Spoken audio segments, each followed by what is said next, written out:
Students, how are you? Hope you are doing well. बेटा एक नए चैप्टर की शुरुआत करते हैं आज हम, और एक नया चैप्टर जो कि अपने आप में जबरदस्त है। एक ऐसा चैप्टर जो आपको स्पीड ऑफ द रिएक्शन बताएगा।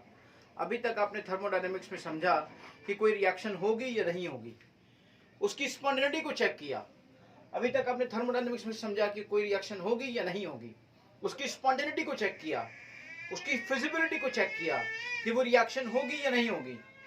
लेकिन अब आप करने जा रहे हो कि उस रिएक्शन की स्पीड क्या होगी, उस रिएक्शन में जो प्रोडक्ट बन रहे हैं उनके फॉर्मेशन की स्पीड क्या होगी, उस रिएक्शन में जो रिएक्टेंट रिएक्ट कर रहा है उसकी डिकम्पोजिशन की स्पीड क्या होगी, या रिएक्शन कोई क्यों हो रही है, उसके पीछे किस तरह की एक्टिवेशन एनर्जी की रिक्वायरमेंट है, कौन सी वो कंडीशंस हैं जो आपकी रिएक्शंस को स्पीड अप करेंगी या स्पीड डाउन करेंगी।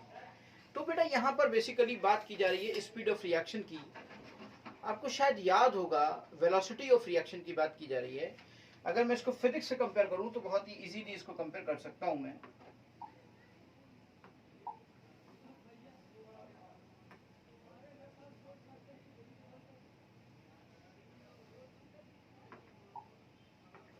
If I am doing physics से कंपेयर कर, जैसे कि आप जानते हो कि आपने फिजिक्स में स्टडी किया था वेलोसिटी के बारे में। तो वेलोसिटी क्या थी? वेलोसिटी ऑफ पार्टिकल की बात करते थे आप वहां पे फिजिक्स में। अच्छा, तो वेलोसिटी ऑफ पार्टिकल में लेते थे तो क्या लेते थे? तो आप लेते थे कि भाई डिस्प्लेसमेंट है, डिस्प्लेसमेंट है, और डिस्प्लेसमेंट के साथ आप वेलोसिटी की बात करते थे, तो डिस्प्लेसमेंट के साथ बात करते थे कि rate of change of displacement, यही तो लेते थे। तो यहां से जो आपकी ये वेलोसिटी निकलती थी, ये वेलोसिटी बेटा एवरेज वेलोसिटी निकलती थी जब आप delta x upon delta T लेते थे। और जब आपने इसको यहाँ पर आपने लिमिट लेना शुरू कर दी और यहाँ पे डेल्टा टी टेंड्स टू 0 कर दिया, तो ये जो D x upon delta x upon ये था, ये आपका बेसिकली वी इंस्टेंटेनियस, तब इंस्टेंटेनियस वेलोसिटी बन गई, और ये आपकी D x upon D T बन गया बेटा। बिल्कुल इसी तरीके से जैसे यहाँ पर पार्टिकल की वेलोसिटी निकालने के लिए उसकी चेंज इन पोजीशन को लिया जाता है, चेंज इन डिस्प्लेसमेंट को लिया जाता है।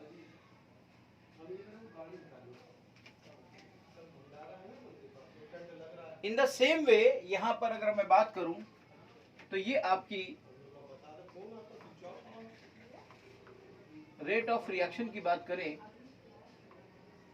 तो रेट ऑफ रिएक्शन में कॉन्सेंट्रेशन का चेंज को रेट ऑफ रिएक्शन कहा जाता है। जैसे मान लीजिए कि कहीं पर कोई कॉन्सेंट्रेशन चेंज हो रही है, जैसे यहाँ पर डिस्प्लेसमेंट चेंज हो रहा है, ऐसे वहां पर कॉन्सेंट्रेशन चेंज हो रहा होता है। तो कॉन्सेंट्रेशन चेंज होने के लिए आपकी रेट ऑफ रिएक्शन को दिया जाता है बेटा, यानी कि velocity of reaction. Rate of reaction का मतलब बेसिकली होता है वेलोसिटी ऑफ रिएक्शन।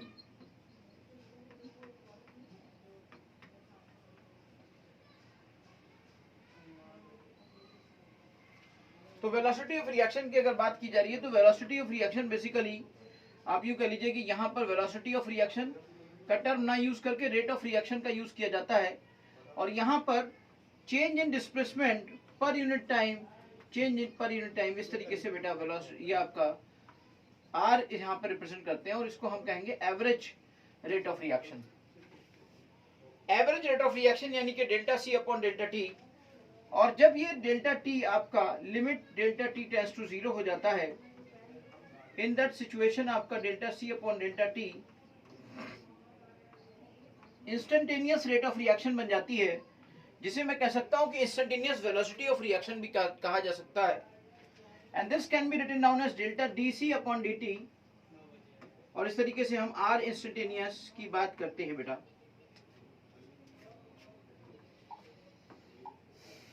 यहां पर आप इस चीज को अगर आप ऐसे कर रहे हो, and if you are doing in the same way, और आप इस तरीके से इसको ऐसे ले रहे हो, जरा देखिए बिल्कुल आपको फिजिक्स में वैसे ही दिखाई दे रहा है, और यहाँ पे देखिए जरा फिजिक्स में भी आपको वैसे ही दिखाई दे रहा है। अगर मैं इसकी ग्राफिकल अप्रोच की बात करूं, ग्राफिकल अप्रोच का डिस्कशन करने की कोशिश करूं, तो ग्राफिकल अप्रोच भी आपको इस तरीके से दिखाई देगी बेटा। वैसे मान लीजिए आप if you are taking the graphical approach of the same thing, तो यहां पर आपका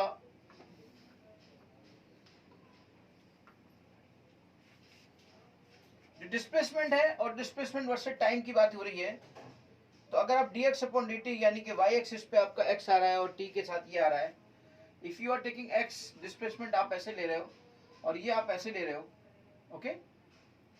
सपोज करिए आप कोई ग्राफ इस तरीके से लेते हो और ये आपका इस तरीके से कोई पार्टिकल जा रहा है। इन दिस सिचुएशन अगर ये आपका यहाँ पर t1 की सिचुएशन है और ये आपकी पोजीशन यहाँ पर t2 की सिचुएशन है और ये इस t1 पर इसका डिस्प्लेसमेंट x1 है और इस t2 पर इसका डिस्प्लेसमेंट x2 है। इन दिस सिचुएशन बेटा अगर हम ये समझें कि यहाँ पर ये जो डिफरेंस है ये क्या है, ये t2 माइनस t1 है।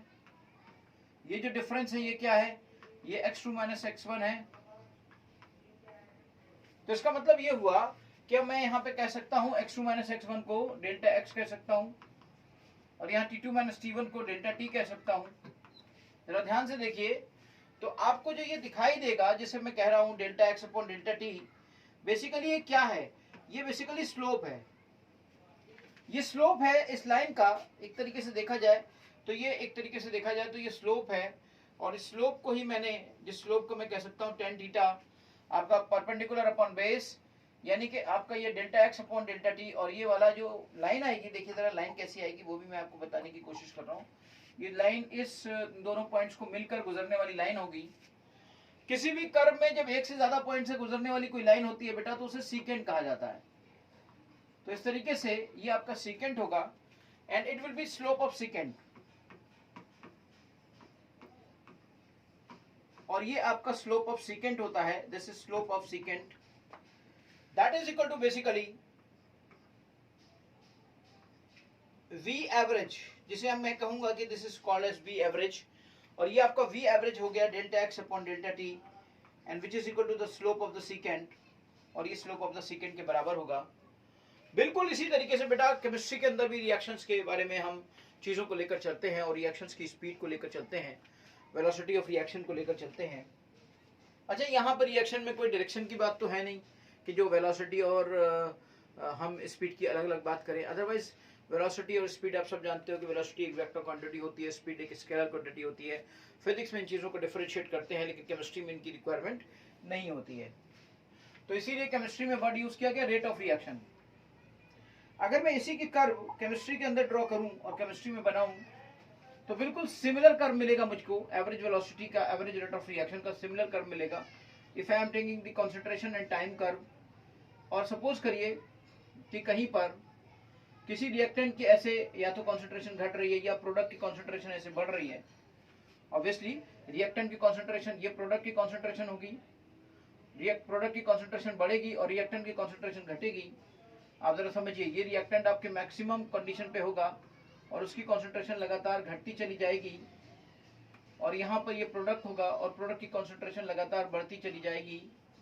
तो मान लीजिए किसी एक पॉइंट पर या किसी भी पॉइंट पर मैं ऐसे डिस्कशन कर लेता हूँ कि भाई यहाँ किसी T1 पॉइंट पर उसकी कंसंट्रेशन आपकी C1 है और किसी T2 पॉइंट पर उसकी कंसंट्रेशन यहाँ पर C2 है। In the situation of this you will get these 2 points. This will be T2 minus T1, it will be C2 minus C1, और इस तरीके से बेटा ये स्लोप निकल के आएगा। ये स्लोप किसका निकल के आएगा, ये स्लोप निकल के आएगा सीकेंट का। So I can say slope of secant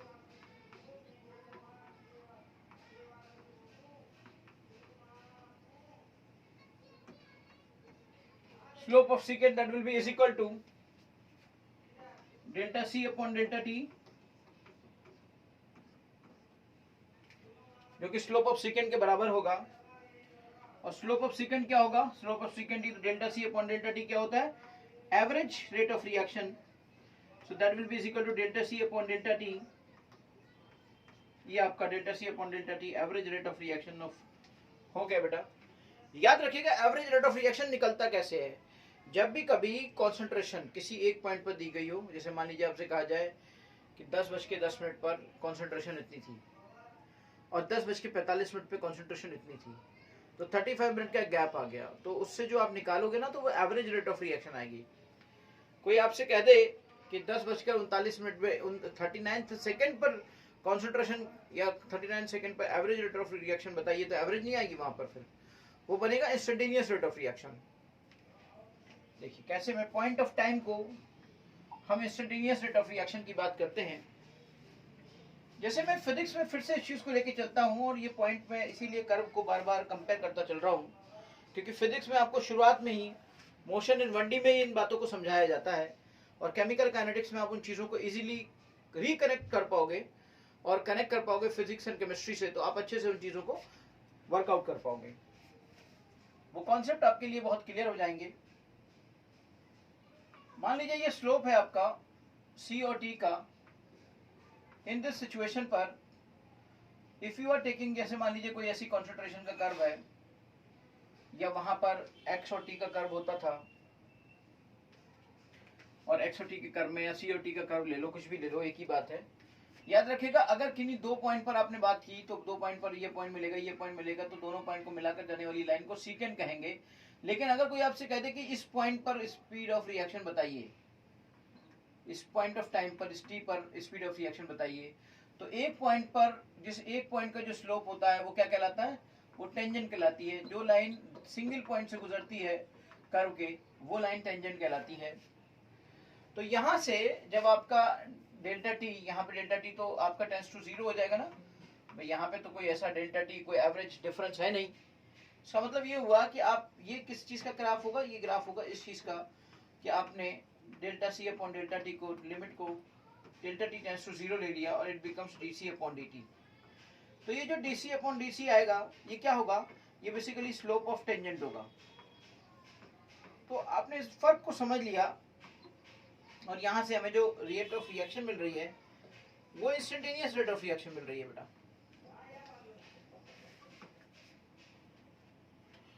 that you are getting instantaneous rate of reaction, यहां से आपको इंस्टेंटेनियस रेट ऑफ रिएक्शन मिल रही है। अब जरा समझिए, आपको यहां से इंस्टेंटेनियस रेट ऑफ रिएक्शन मिल गई, और वो instantaneous rate of reaction slope of tangent के इक्वल हो गई बेटा, and that instantaneous rate of reaction is basically equal to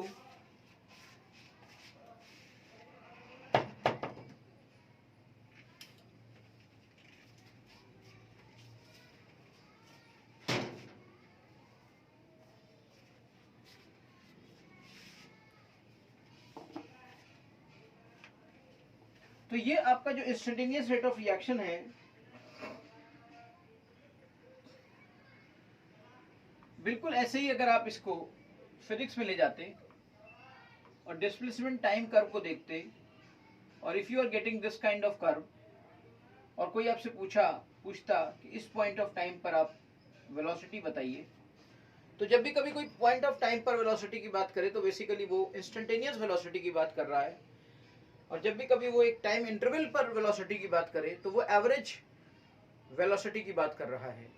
बिल्कुल इसी तरीके से जब भी कभी रिएक्शन के अंदर कोई टाइम इंटरवल में आपसे रेट ऑफ रिएक्शन पूछे, तो वो average rate of reaction discuss करना चाहता है, पूछना चाहता है। और अगर कोई आपसे एग्जैक्ट टाइम पर, उस पॉइंट ऑफ टाइम पर रेट ऑफ रिएक्शन की बात करे, तो इसका मतलब वो आपसे इंस्टेंटेनियस रेट ऑफ रिएक्शन की बात करना चाहता है।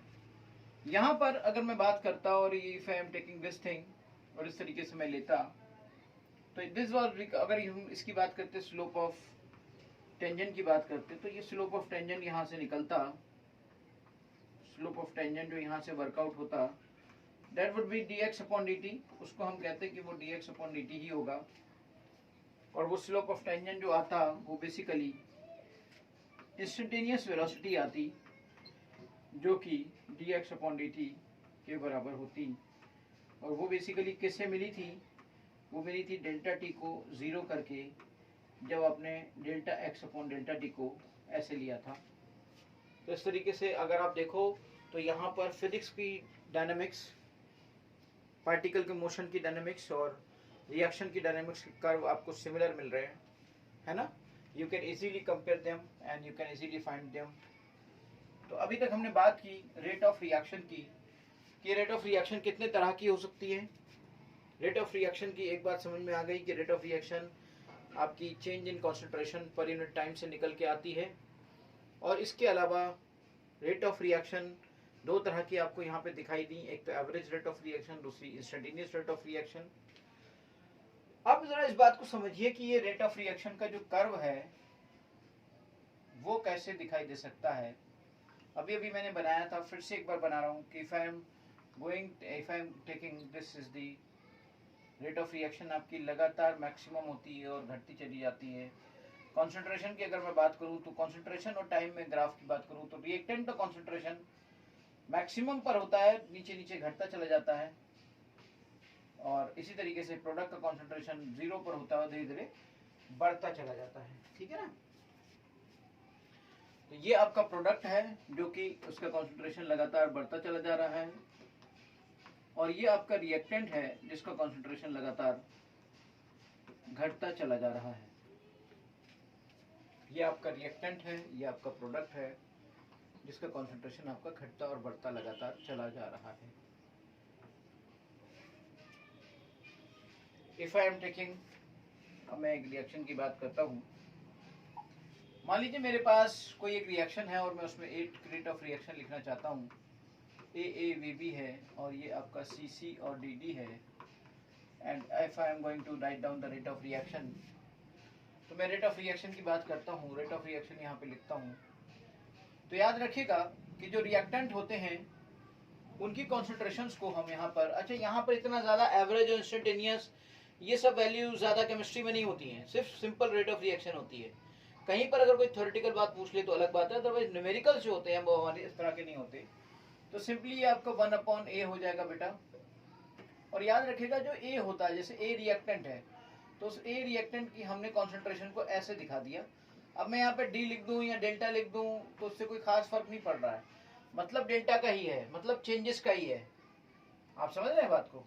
तो यहाँ पे रेट ऑफ रिएक्शन को निगेटिव दिखाया गया क्योंकि रिएक्टेंट की कॉन्सेंट्रेशन डिक्रीज कर रही है और जो कोफिशिएंट था वो नीचे से डिवाइड कर दिया गया। This is rate of reaction, हमने यहाँ पे लिख दिया रेट ऑफ रिएक्शन। अच्छा, चाहे आप इसके टर्म में लिखो, ए के टर्म में लिखोगे तो रेट ऑफ रिएक्शन ये होगा, बी के टर्म में लिखोगे अगर रेट ऑफ रिएक्शन आप बी के टर्म में लिखना चाहो, रेट ऑफ रिएक्शन आप बी के टर्म में लिखना चाहो तो ये होगा।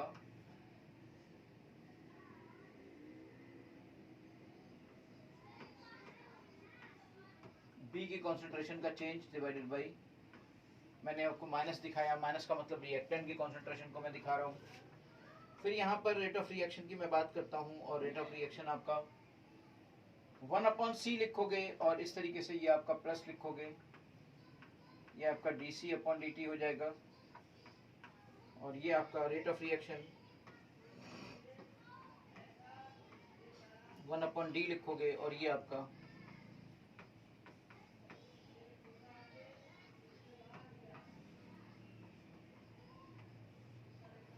प्लस d/d इस तरीके से लिखा जाएगा। तो इसका मतलब क्या हुआ कि rate of reaction in terms of A, rate of reaction in terms of B, rate of reaction in terms of C, rate of reaction in terms of D। तो commonly I can write down rate of reaction is equal to 1/A minus dA/dt is equal to 1/B minus dB/dt is equal to 1/C dC/dt, and that is equal to 1/D dd/dt।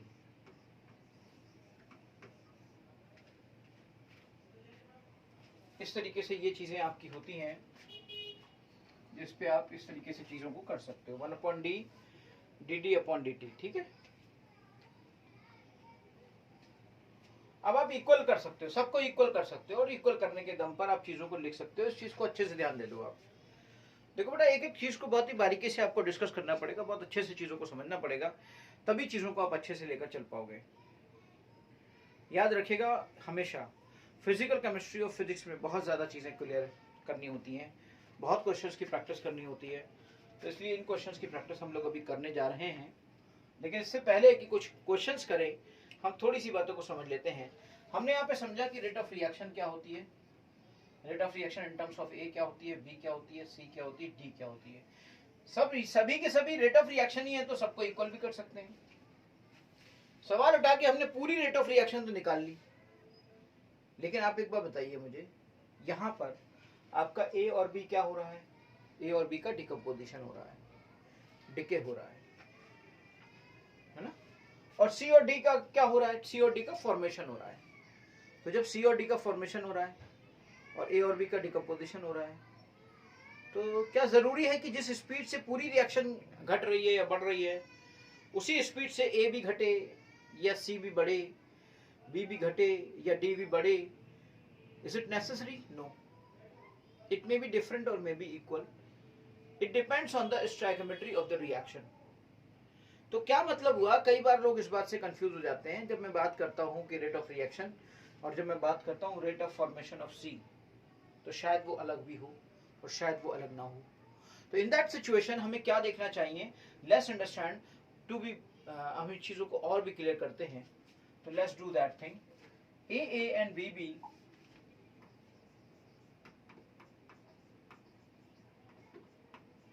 C C और D D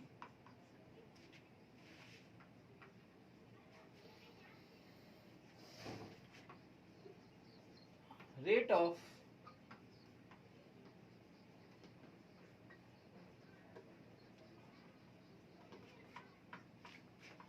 decomposition of A is equal to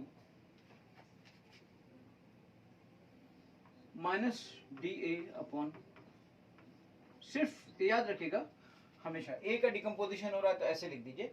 फर्क कितना सा करना है, पूरा बाकी सब लिखना है, जो स्टोइकियोमेट्री है उनको छोड़ देना है। जब भी कभी इंडिविजुअल रेट ऑफ रिएक्शन की बात हो, इंडिविजुअल ए की, इंडिविजुअल बी की, इंडिविजुअल सी की, इंडिविजुअल डी की, चाहे वो डिकम्पोजिशन हो चाहे वो फॉर्मेशन हो, प्लस और माइनस का ध्यान रखना है और स्टोइकियोमेट्री छोड़ देना है। रिएक्टेंट में माइनस का यूज करना है और प्रोडक्ट में माइनस का यूज नहीं करना है, प्लस का यूज करना है। अगला है rate of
rate of decomposition of A बराबर minus D upon D T, rate of decomposition of B बराबर minus D B upon D T, rate of formation of C बराबर plus D C upon D T, rate of formation of D बराबर plus D D upon D T.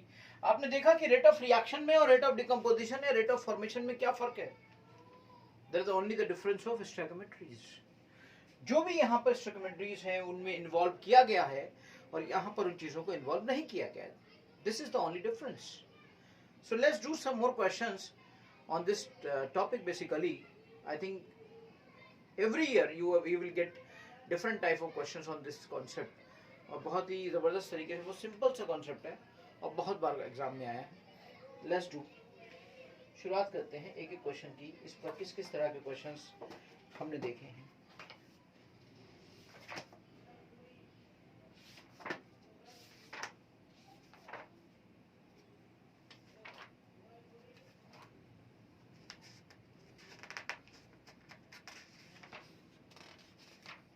NEET से शुरुआत करते हैं, JEE पे अंत करते हैं कि हम एकदम से वैसे क्वेश्चन ना उठाकर नीट की शुरुआत करते हैं। रेट ऑफ रिएक्शन पे पहला क्वेश्चन जो अभी 2019 में आया, देखिए 2019 में आया, तो 19 से ना शुरुआत करके थोड़ा सा बेसिक से शुरू करें। जो 97 में क्वेश्चन आया, पहले 97 का क्वेश्चन करते हैं, फिर ऊपर चलते हैं, फिर अपडेट क्वेश्चन तक आएंगे।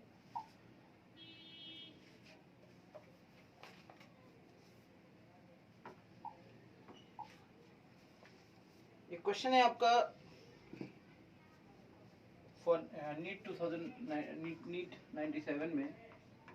नीट उस समय ये नहीं था, ये बेसिकली उस वक्त पर ये IPMT था। नीट 2015 के बाद से आया है। For the hydrogen for the reaction H2 plus I2, for the reaction H2 plus I2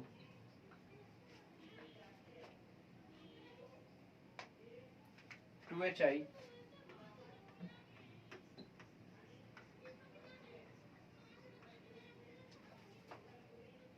the rate of reaction is expressed as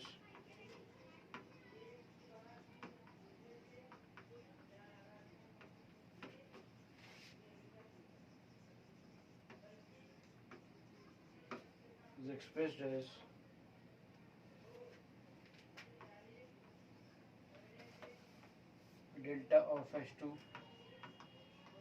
तो ऐसे ही, बस ऐसे ही आप चाहोगे तो ऐसे ही आप देख लोगे, is equal to half delta of I2 upon delta T is equal to minus delta HI upon delta T। इस रिएक्शन की रेट ऑफ रिएक्शन कैसे एक्सप्रेस होगी?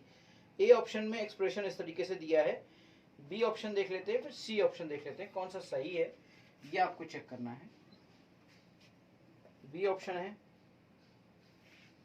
माइनस डेल्टा I2, बहुत ही बेसिक से क्वेश्चन है, minus delta I2 is equal to minus delta H2 upon delta T, which is equal to half delta HI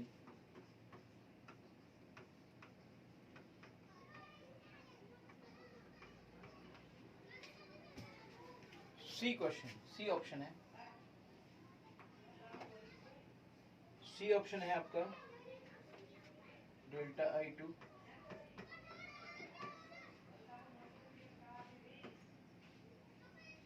is equal to delta H2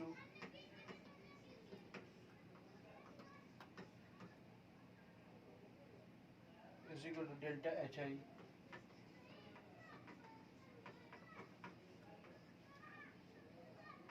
2 into delta T, and D option है none।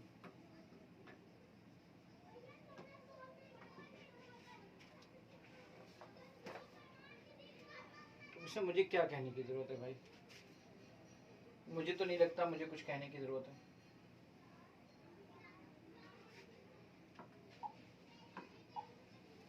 देखिए आप इस question को देखिए यार, इस question को देखिए, आराम से देखिए, बहुत इजी क्वेश्चन है।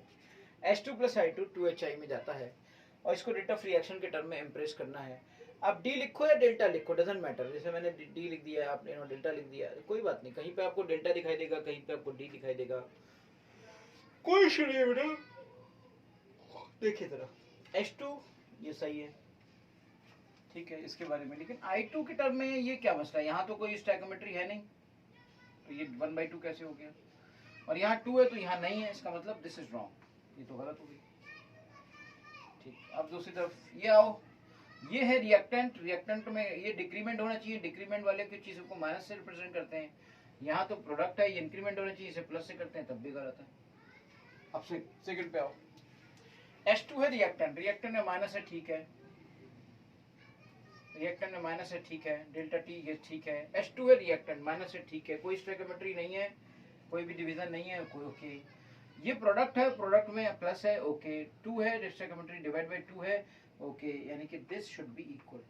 ये बिल्कुल सही है, ये आपका बिल्कुल ठीक है, ये बिल्कुल ठीक है आपका, this is absolutely equal, sorry this is absolutely correct. Okay, अब यहाँ पे हम आ जाते हैं, यहाँ पे ये वाली बात माइनस नहीं है, माइनस नहीं है, तो भैया माइनस माइनस ही, बाकी देखिए ठीक है, लेकिन ये यहाँ माइनस होना चाहिए था क्योंकि ये रिएक्टेंट है, ये रिएक्टेंट है, तो इसका मतलब ये भी गलत है, तो डी की कोई मतलब ही नहीं है, हमें बी ऑप्शन मिल ही गया है।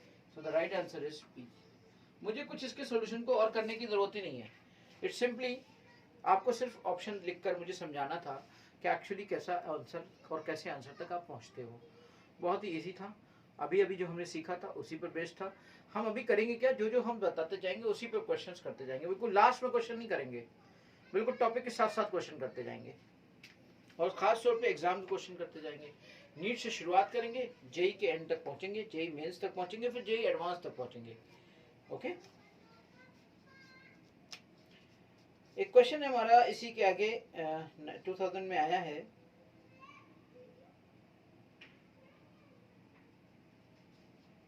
represent consumption and formation of products।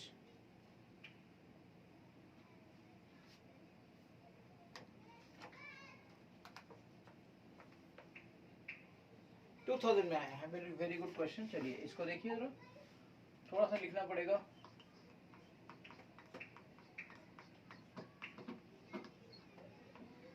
NEET 2000 में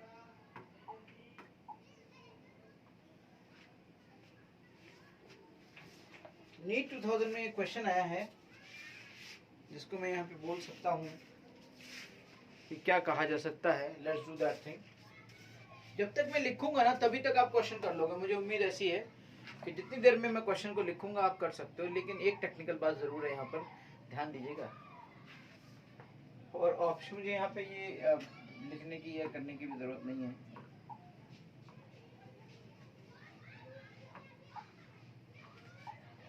क्वेश्चन को यहीं से लिख लेते हैं, यहीं देखकर आप ऐसे ही समझा दोगे, बता दोगे, यहीं देखकर ही आप बता दोगे। देखो, for the reaction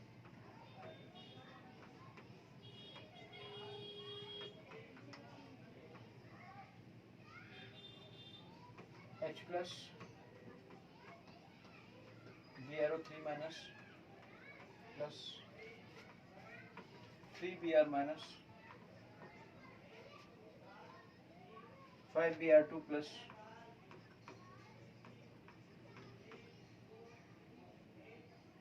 H2O, H plus BrO3 minus 3Br minus 5Br2 plus H2O. Which of the following relations correctly represent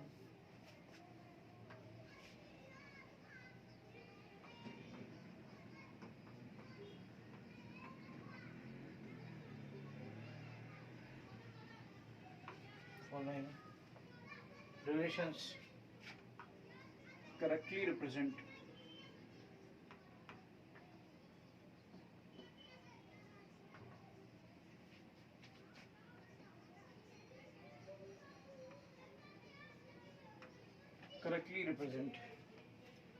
the consumption and formation of the product?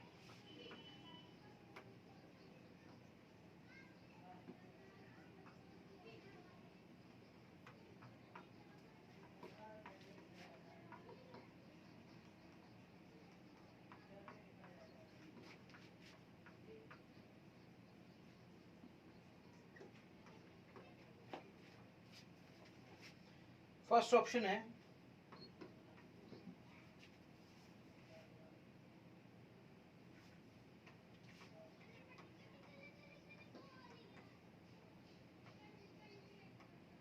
अब देखिए यहाँ पे डी पे दिखा दिया, वहां पे वैसे दिखाया था। There is nothing like that.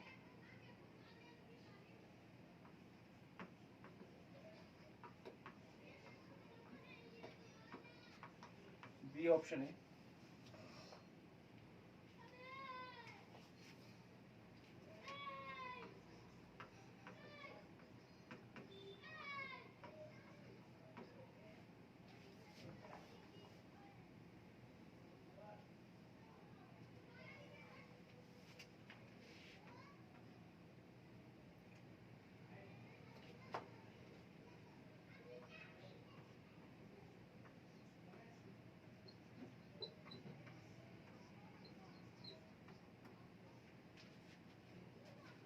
C option है बेटा।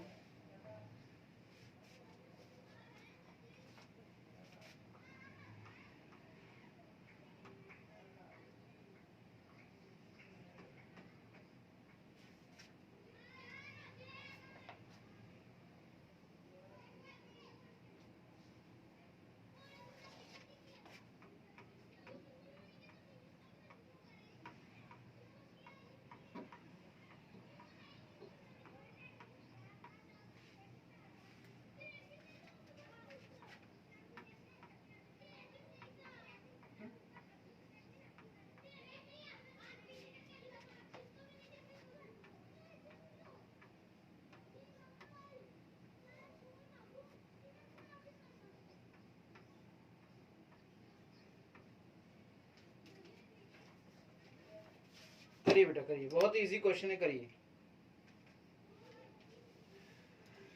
वेरी वेरी इजी क्वेश्चन, जल्दी से करिए, बहुत ही इजीली कर लेंगे आप लोग। उम्मीद करता हूँ बहुत ही आसानी से क्वेश्चन कर लेंगे।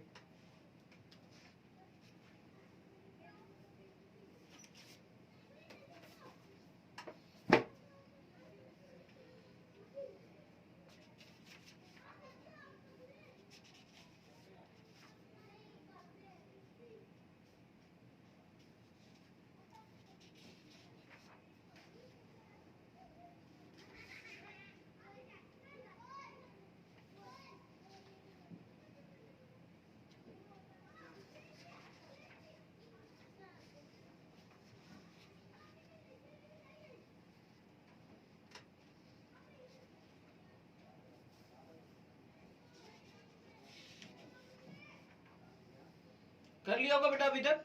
एक काम करिएगा, रेट ऑफ रिएक्शन को पूरी तरीके से लिखिए जैसे लिखते हैं आप।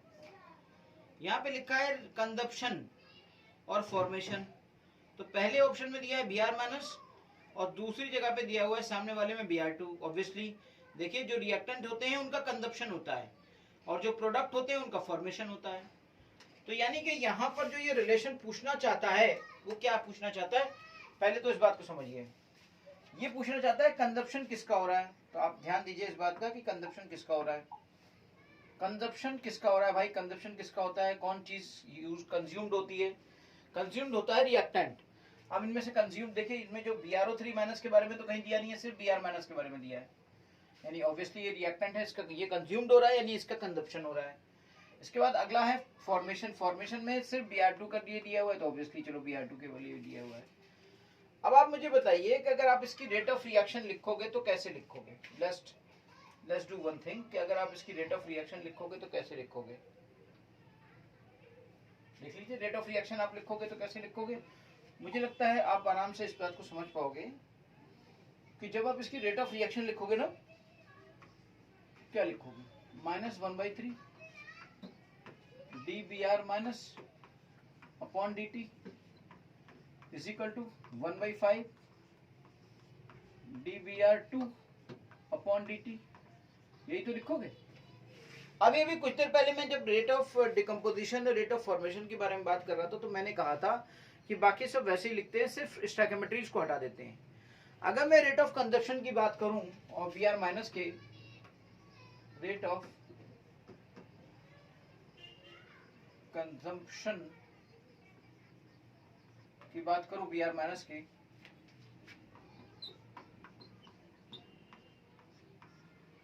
तो ये क्या होगा, rate of consumption of Br minus, तो ये हो जाएगा आपका dBr माइनस अपॉन dt, यही तो हो जाएगा। और वो ये वाला जो टर्म है फॉर्मेशन Br2 की बात करूं तो फॉर्मेशन केवल इतना हो जाएगा स्टैकियोमेट्री को छोड़कर। तो अगर इन दोनों को मैं रिलेट कराऊं तो क्या रिलेशन आएगा, रिलेशन आएगा dBr minus upon dt। Consumption और फॉर्मेशन को अगर रिलेट किया जाए तो क्या होगा, -3/5, ये इधर चला जाएगा और ये dBr2, आप इधर माइनस लिख दो या उधर माइनस लिख दो, ये माइनस इधर लिखा जाता तो और अच्छा था, लेकिन ऐसे लिखा गया तो कोई बात नहीं। अगर क्वेश्चन के अंदर ऐसा ना दिया जाता तो और अच्छा था। तो ये ऑप्शन कहाँ पे आपको मैच कर रहा है, ये वाला ऑप्शन हमारा मैच कर रहा है इस वाले से, इसका मतलब ए ऑप्शन हमारा ठीक हो गया। तो इस तरह से कंजप्शन ऑफ फॉर्मेशन पे बेटा आपसे क्वेश्चन पूछा जाता है कि कैसे कैसे आते हैं, क्या आते हैं। इस पर बेस्ड और क्वेश्चन देखते हैं। 2006 में बहुत इजी क्वेश्चन आया है। 2006 में फिर से इजी क्वेश्चन आया बेटा, बहुत ही इजी क्वेश्चन। ये सेम क्वेश्चन आपका 2009 में फिर आया है। ये जो क्वेश्चन 2000 में आया है, यही क्वेश्चन आपका 2009 में फिर से आया है।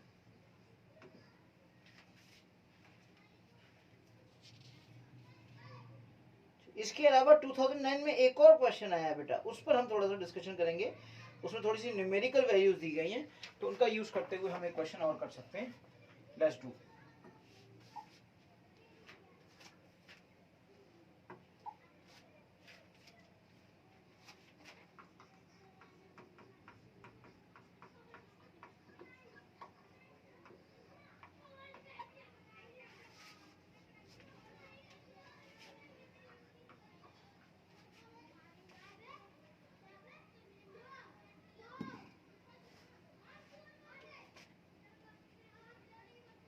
N2 plus 3H2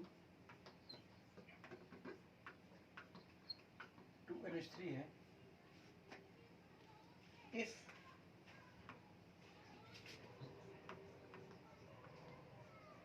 D of NH3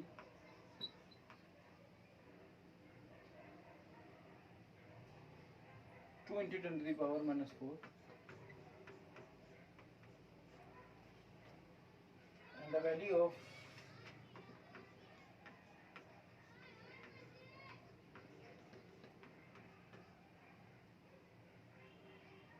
इसकी वैल्यू कितनी होगी।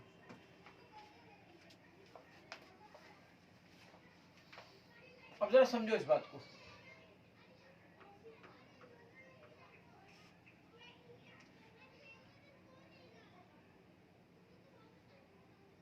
रेट ऑफ रिएक्शन को लिख दो इसके।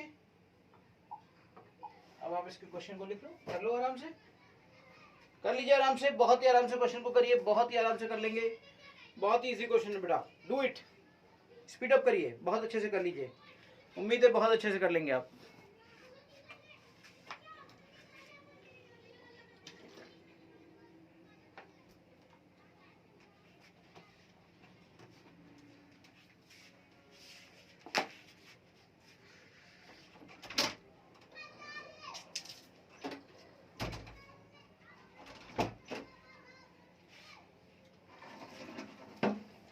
चेंज कर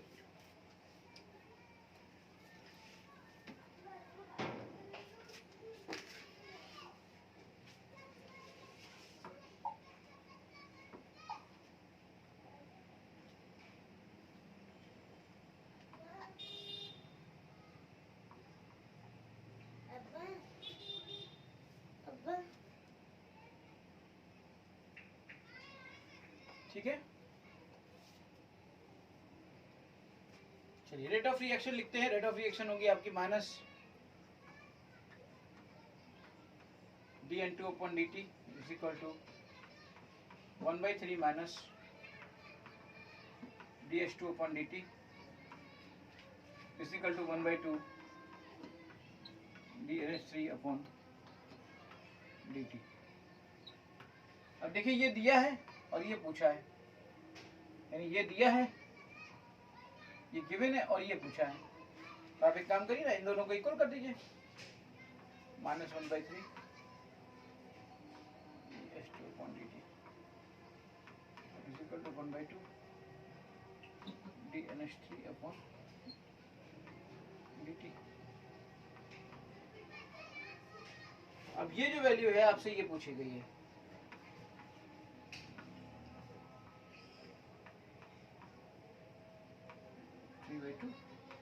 और ये वैल्यू दी गई है 2 into 10 to the power minus 4। Answer आ गया 3 into 10 to the power minus 2। ये आपका आंसर हो गया। आराम से कर लिया, इट बिकम्स योर आंसर।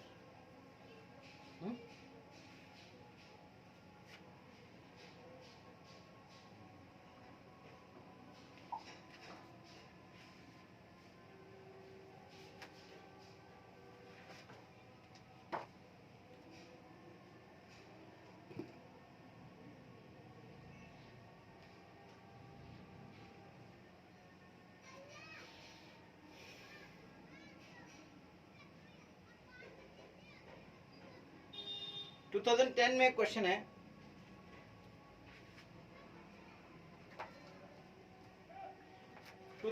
का क्वेश्चन है,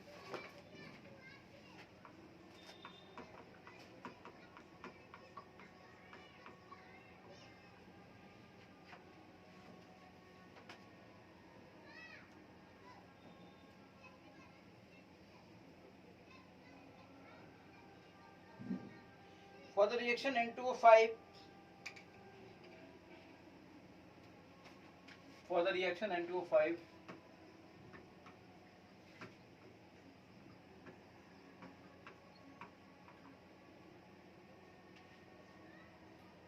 NO2 plus half O2,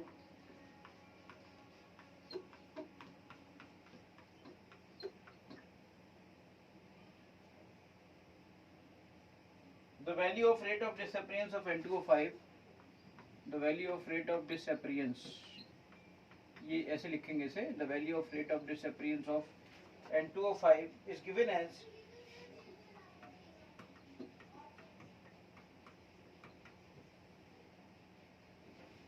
the rate of formation of NO2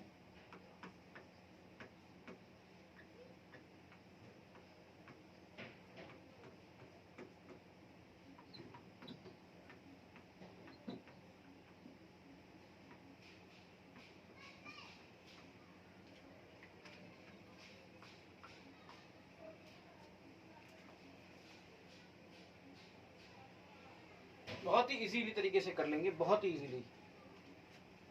question ये है बेटा, कोई ये रिएक्शन दी गई थी और ये दे दिया गया था कि ये आपका rate of disappearance of N2O5 है, and you have to find out rate of appearance of NO2 and rate of appearance of O2। ये आपको डिस्कस करना है, बहुत ही इजीली निकाल लीजिए, बहुत ही आसानी से बेटा निकाल सकते हो, बहुत जबरदस्त तरीके से प्रैक्टिस करिए, क्योंकि यही क्वेश्चंस हैं जो आपको फील कराएंगे कि आपको आने लगा कुछ।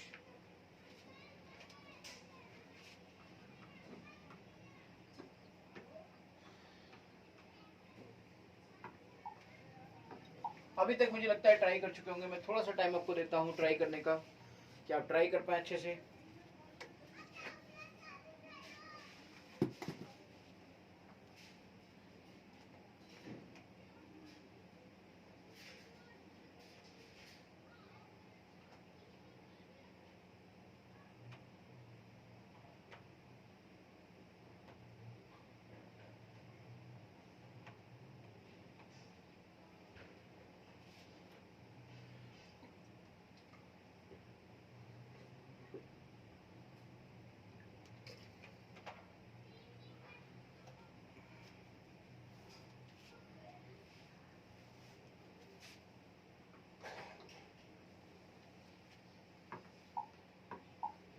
चलिए इसकी रेट ऑफ रिएक्शन लिखिए, इसकी रेट ऑफ रिएक्शन लिखी जाएगी minus d of N2O5 is equal to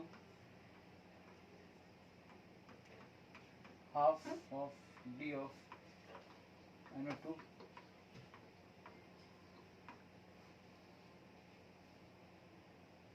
तो अगर आप इसको करना चाहते हो और ये आपको दिया गया है और ये आपसे पूछा गया है, तो आप जस्ट ये करिए, बस आगे आंसर।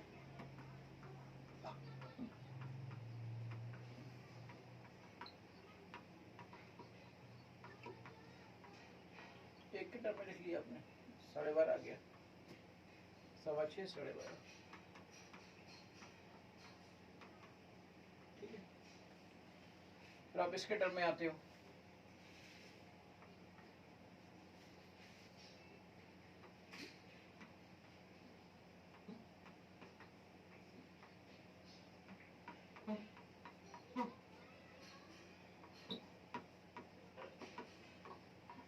जो स्टैगोमेट्रीज हैं वो नीचे आ जाती है, नीचे का नीचे ऊपर हो जाता है बेटा।